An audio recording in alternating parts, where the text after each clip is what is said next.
ating green core number. So, punta siya sa 8. Punta siya sa 8 and then orange. Orange. One dark is top. So, kailangan na lang.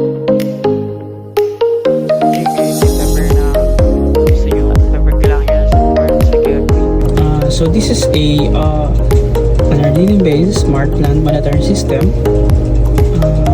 It has a output of temperature, humidity, and the soil sensor.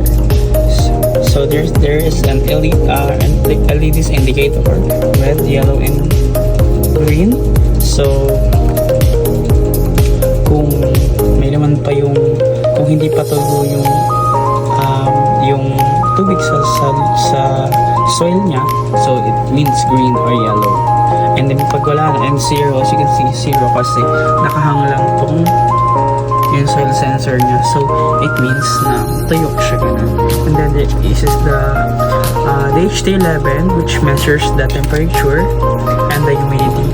So right now ang temperature ngayon sa room ko is 30 degrees Celsius.